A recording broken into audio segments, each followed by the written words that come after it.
Hello, beautiful souls. Holy moly. What a world we are living in right now. I live here in Northern California where the wildfires have been raging for the last month and a half. Natural disasters, COVID, our political climate, homeschooling. It is no wonder that so many of us are struggling, especially those of us who are not only managing our own stressors, but are supporting others through theirs. I did a recent Google search for how to find more time for self-care. Do you want to know how many searches there were for that particular question? 5,850,000,000. I'm thinking some people really need or want to focus on their self-care now more than ever, especially those of us who are holding space for and supporting others. I don't know about you, but one of the first things that I noticed began to go away when we first began this shelter in place was my own self-care. There were so many other things to focus on. Getting Zoom up and running, becoming a reluctant homeschooler, trying to pick apart what's fake news and what's worth paying attention to, dealing with being around your family members literally 24 hours a day. And slowly, over time, I realized that I was not practicing the very skills that had been vital to simply sustaining me before all of this happened. So it was kind of like a double whammy. Not only had I stopped practicing my self-care skills, but the weight of the world seemed to be added on top of that. Many of our clients' concerns are suddenly also our concerns. There seems to be less separation and distance between our clients' experiences and our own experiences, and the lines are getting blurred. In order to maintain our integrity as clinicians and practitioners, we work extra hard to make sure that we are present and focused on our clients' needs so that they don't have to be focused on ours. And some of us have fallen into the trap of not realizing that we need to upgrade and intensify our own self-care skills in order to sustain this pace. And part of that is giving ourselves the same space that we give our clients to feel and express and explore our own worries and concerns. Those of us who've been in the business of serving others for long enough have learned some tools to make sure that we're not taking our clients home with us in our heads. And some of us have forgotten how to release our workday and step back into our home life, especially when you're literally staring at your bedroom while you're in front of your bed while you're in front of the camera. It's like the universe is asking us for a serious upgrade when it comes to our self-care, a reframe even of what self-care actually is and how often it needs to be happening in order for us to continue to serve in the way that we want to be serving, from a place of joy and abundance and love. But instead, many of us are feeling depleted, are struggling with our eating habits, are getting extra frustrated with family members, feeling isolated, feeling extra sensitive emotionally, having less energy for the things that we really love to do, including working on our businesses. Perhaps are having less physical outlets and more physical pain.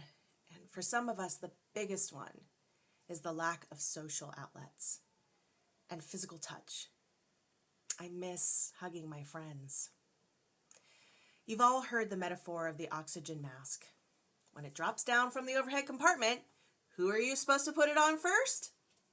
That's right, you.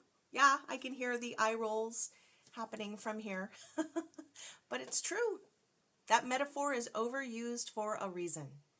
You cannot help anyone effectively and especially joyfully if you're running out of air. I want you to take a moment and close your eyes and just imagine that you are feeling fully resourced. That without even having to think about it, you have a plan that you can consistently stick with for the next 21 days and beyond to reignite your vitality and come back home to your body.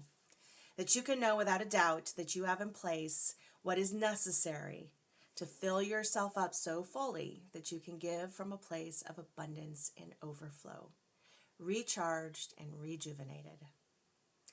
That is why I created this 21-day Feminine Leaders Self-Care Challenge. This actually began from my experience writing a chapter in a book on self-care. I really had to stop and look at what exactly is it that I teach others every day to implement their own self-care strategies, to track the things that might tend to increase resistance to changing patterns and behaviors, to explore how to attack self-care from multiple levels so that someone can have a really rich experience in creating their own unique self-care plan. Cookie cutters just won't do it when it comes to creating a sustainable habit that you can continue and want to continue to tailor as your needs change. And I want to bring in my own unique secret sauce to make things interesting. So here are some of the logistics of the challenge. We're using a 21-day model specifically to address our tendency to go for quick fixes. I cannot even tell you how many 5-day challenges I started and maybe even got halfway through and then ditched. Other things happen. Other things become a priority because it's free. When resistance isn't being addressed, when it's not clear what the benefits will be at the end of a challenge, I often leave those challenges wondering why I spent my time on it at all. 21 days is a number that many spiritual disciplines use to practice a particular skill so that you can move through that resistance and truly embody what you've learned. We will be addressing self-care from 4 lenses: the physical lens, the emotional lens, the mental lens, and the spiritual lens. Each lens brings up its own unique challenges and blessings. Some of us are fantastic in our self-care with the physical realm and can't even fathom what we would do in the mental realm as self-care. And some of us self-improvement junkies, myself included, may have a lot of mental self-care skills but struggle to actually feel our emotions or be in our bodies. Something that I noticed recently was that my spiritual care was on point, but I had completely let my physical self-care drop off the radar. I was often forgetting to eat or drink water, being so tired after a day of Zoom calls that I kept saying that I would exercise tomorrow.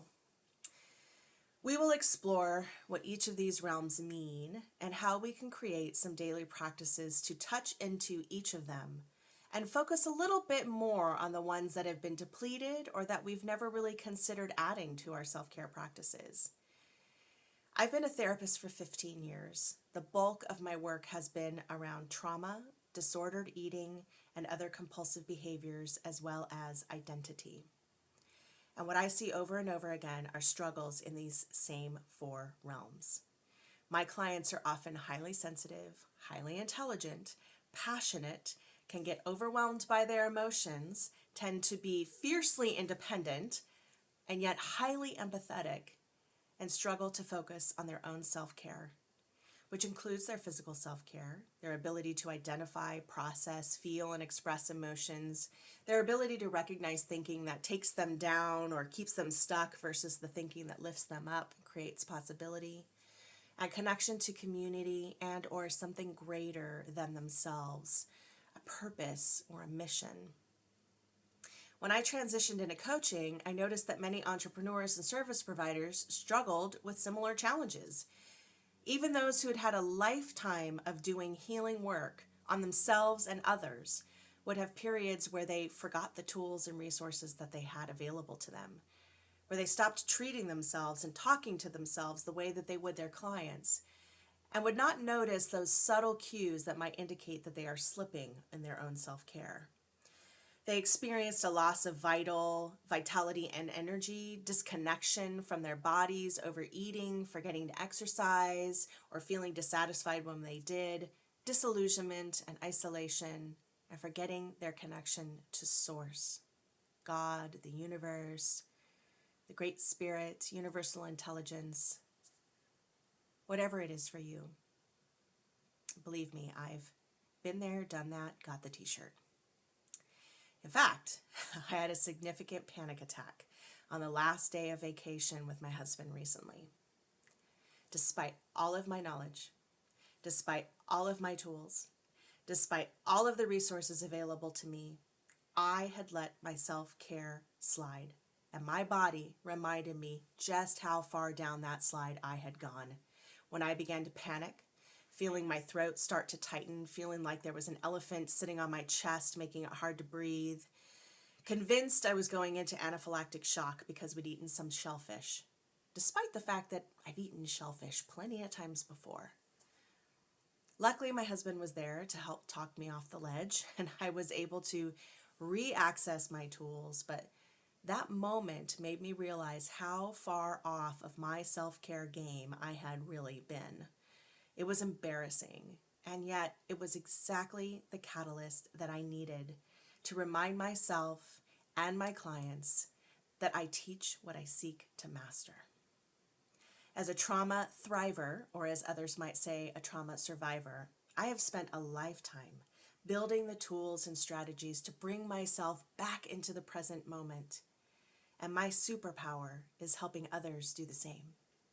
My kryptonite is when I stop walking my talk. Can anyone relate? This self-care challenge is for you if you are a therapist, a coach, a transformational healing agent, spiritual practitioner, really anyone who helps someone else with their own healing journey. This is for you if you are willing to put in the time and energy investment that will be necessary to make it through the next 21 days. This is for you if you're invested in your own self-care more than you are in being a victim of your circumstances. And this is for you if you are hungry to reconnect to your vital essence. This is for you if you're ready for a transformation. This is not for you if you're brand new to personal development and have not spent some time being coached in therapy or other healing group settings. This is not for you if you're looking for a quick fix.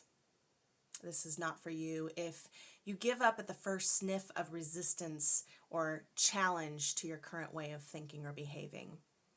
And this is not for you if you're looking for in-depth therapy or healing work.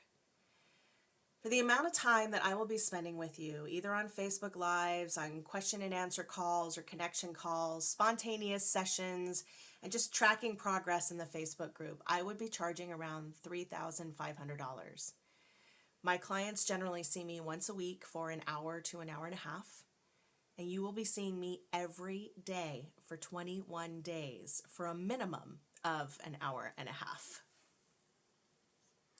While this is not a coaching program, I do plan to provide you a high amount of value with the time that we have together. I want to be able to personally address questions and concerns in a detailed and thoughtful way throughout, create a thriving community of support, and be your greatest cheerleader. I really want to make this accessible to anyone who feels aligned with what I've shared so far and feels called to join us on this journey. So, my team and I have created a 7-day trial period of this 21-day challenge for $1. What? Yeah, you heard me correctly, $1. I know that many of us are getting bombarded on a regular basis with a ton of offers in our email boxes or on our Facebook feeds, and it's really hard to tell who's the real deal. You might have been burned by other programs that didn't deliver what they promised. It might have felt like your investment wasn't worth what you received. I get it. I do believe that you need to have some skin in the game in order to get past those resistance pitfalls that can play us all when we're trying to change a behavior or start a new routine.